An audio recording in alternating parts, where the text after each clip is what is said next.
वजीर आला खैबर पख्तूनख्वा अली अमीन गंडापुर ने इस्लामाबाद हाई कोर्ट के बाहर मीडिया से गुफ्तगू करते हुए दावा किया है कि बानी पीटीआई इमरान खान की जिंदगी को अडियाला जेल में शदीद खतरा लाहक है और इसी बुनियाद पर इनकी रिहाई के लिए अदालत में दरख्वास्त दायर की गई है।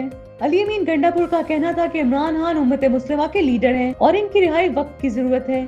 इनका मजीद कहना था कि अदालतों से हमेशा इंसाफ की अपील की है और अब भी तवक्का है कि हमें इंसाफ मिलेगा। इनका कहना था कि जो लोग अदालती अहकामात नहीं मानते इनके खिलाफ फौरी एक्शन होना चाहिए। इन्होंने शिकवा किया कि मुल्क में कानून नाम की कोई चीज बाकी नहीं रही और हम हर दरवाजा खटखटा चुके हैं ताकि इंसाफ मिले। इनका कहना था कि कौमी सलामती इजलास में शिरकत इसी सूरत में मुमकिन होगी जब बानी पीटीआई से मुलाकात हो, क्योंकि इमरान खान ही हमारे लीडर हैं और इनसे हदायत लेना जरूरी है। अली अमीन गंडापुर ने भारतीय वजीर आज़म मोदी का हवाला देते हुए कहा कि मोदी को भी इल्म है कि इमरान खान अडियाला जेल में कैद है और वो कुछ भी कर सकता है। इमरान खान ने हमेशा मोदी के मजालिम पर आवाज उठाई है और इन्हीं मौकफ की वजह से आज वो खतरात का सामना कर रहे हैं। बातजा अली अमीन गंडापुर ने इस्लामाबाद हाई कोर्ट में इमरान खान के पेरोल पर रिहाई के लिए बाकायदा दरख्वास्त दायर की, जो लतीफ खोसा और शहबाज खोसा के जरिए जमा कराई गई, जबकि अली अमीन गंडापुर ने बायोमेट्रिक तस्दीक भी मुकम्मल कराई ताकि दरख्वास्त को कानूनी तौर पर मंजूर किया जा सके।